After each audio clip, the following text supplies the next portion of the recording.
દેવગુરુ બૃહસ્પતિ 15 મે 2025થી આવશે મિથુન રાશિમાં।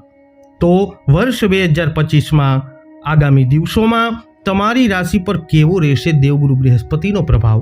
નમસ્કાર મિત્રો, અંબા એસ્ટ્રોલોજી ગુજરાતી ચેનલમાં આપ બધાનું હાર્દિક સ્વાગત છે। આ વિડીયોમાં આપણે ચર્ચા કરીશું સિંહ તથા કન્યા રાશિના જાતકોની। તો હવે 15 મે 2025ના દિવસે દેવગુરુ બૃહસ્પતિ વૃષભ રાશિમાંથી નીકળી અને સવારે 2:30 બુધની રાશિ મિથુન રાશિમાં ગોચર કરશે। 19 ઓક્ટોબર 2025ના રોજ બપોરે 12:57 ગુરુ મિથુન રાશિમાંથી નીકળી અને ચંદ્રની રાશિ કર્ક રાશિમાં પ્રવેશ કરશે, જેમાં એમની ઉચ્ચ અવસ્થામાં આવશે। અને આજ કર્ક રાશિમાં 11 નવેમ્બર 2025ની સાંજે 6:31 વક્રી થઈ જશે અને પછી વક્રી અવસ્થામાં 4 ડિસેમ્બર 2025ના રાતના સમયે 8:39 મિથુન રાશિમાં ફરી એક વખત આવવાના છે। ગુરુ એ લોકોના જીવનમાં બાળક, સુખ સુવિધાઓ, ભવન, પૈસા, સમૃદ્ધિ, સારું લગ્ન જીવન વગેરે આપવામાં ફળદાયક છે અને લોકોને સમાજમાં માન સન્માન પણ અપાવે છે। તો આવો હવે જાણીએ તમારી રાશિ પર વર્ષ 2025માં 15 મે 2025થી આગામી સમયમાં કેવો રહેશે તમારી રાશિ પર પ્રભાવ। સર્વપ્રથમ આ વિડીયોમાં આપણે ચર્ચા કરીશું જેમના નામના અક્ષરો હોય છે મ અને ટ, સિંહ રાશિના જાતકો। સિંહ રાશિના લોકો માટે ગુરુ તમારા 5મા ભાવ અને 8મા ભાવના સ્વામી છે। ગુરુ ગોચર 2025માં આગામી દિવસોમાં ગુરુ મહારાજ તમારી રાશિમાંથી એકાદશ ભાવમાં પ્રવેશ કરશે, એટલે કે 11મા ભાવમાં આવશે। આ તમારા માટે સારી સફળતાનો સમય હશે। આર્થિક ચુનૌતીઓ પૂરી થવા લાગશે અને પૈસાનો રસ્તો સહેલો થશે। તમારી પાસે સારી આવક આવવા લાગશે। પૈસા સાથે જોડાયેલી સમસ્યાઓ દૂર થશે।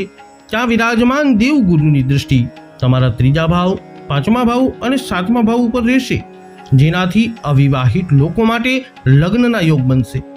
પ્રેમ સંબંધોમાં પ્રગાઢતા આવશે। બાળકની પ્રગતિ થશે। જો તમારી બાળક પ્રાપ્તિની ઈચ્છા છે તો એ પણ આ સમયે પૂરી થશે। શિક્ષામાં તમને ઉત્તમ સફળતા મળશે।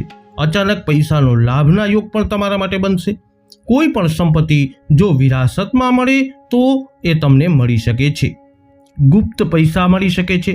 ભાઈ બહેનો માટે પણ આ સમય અનુકૂળ રહેશે અને એમની સાથે તમારા સંબંધો પણ મધુર અને ઉત્તમ રહેશે। ઓક્ટોબરમાં જ્યારે દેવગુરુ મહારાજ 12મા ભાવમાં એટલે કે કર્ક રાશિમાં ગોચર કરશે ત્યારે શારીરિક સમસ્યાઓ વધશે।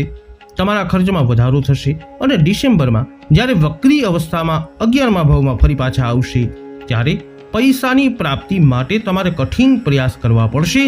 મનની ઈચ્છા પૂર્તિમાં વિલંબ પણ થોડો ઘણો થઈ શકે છે, માટે સાવધાન રહેવું। હવેની રાશિની વાત કરીએ જેમના નામના અક્ષરો હોય છે પ, ઠ, ણ, કન્યા રાશિ। કન્યા રાશિના લોકો માટે ગુરુ 4થા ભાવ અને 7મા ભાવના સ્વામી છે। મિથુન રાશિમાં ગુરુનું ગોચર એ ગુરુ તમારી રાશિમાંથી 10મા ભાવમાં પ્રવેશ કરશે। આ દરમિયાન તમને કાર્યક્ષેત્રમાં થોડી સમસ્યાઓનો સામનો કરવો પડી શકે છે। તમે વધારે આત્મવિશ્વાસનો શિકાર પણ બની શકો છો, જેનાથી તમારા બનતા કામ અટકી શકે છે। તમારે કાર્યક્ષેત્રમાં સમજદારી અને ચતુરાઈથી કામ લેવું પડશે। જે કામ તમને નથી આવડતું એની જિમ્મેદારી લેતા શીખો અને કામને શીખીને આગળ વધો। પારિવારિક જિમ્મેદારીઓને નિભાવવા માટે તમારે આગળ આવવું પડશે, કારણ કે આ સમય તમારી જિમ્મેદારી નિભાવવાનો સમય હશે। અહીંથી દેવગુરુ મહારાજ તમારા 2જા ભાવ, 4થા ભાવ અને 6થા ભાવને જોશે, જેનાથી પૈસા ભેગા કરવા માટે તમારી મહેનત વધશે। પારિવારિક સંબંધોને મીઠા બનાવવા માટે તમે તમારી તરફથી કોઈ પણ કામ બાકી નહીં રાખો। માતા પિતાના આરોગ્યમાં સારો સુધારો જોવા મળશે। પરિવારના લોકોમાં આપસી પ્રેમ અને સ્નેહની ભાવના રહેશે। વિરોધીઓથી તમને કોઈ પરેશાની નહીં થાય। ઓક્ટોબર મહિનામાં ગુરુ મહારાજ તમારા એકાદશ એટલે 11મા ભાવમાં પ્રવેશ કરશે તો તમારી આર્થિક સ્થિતિને મજબૂત બનાવશે। વૈવાહિક સંબંધોમાં પ્રગાઢતા આવશે અને પ્રેમ સંબંધો મીઠા બનશે। બાળકનું સુખ મળશે।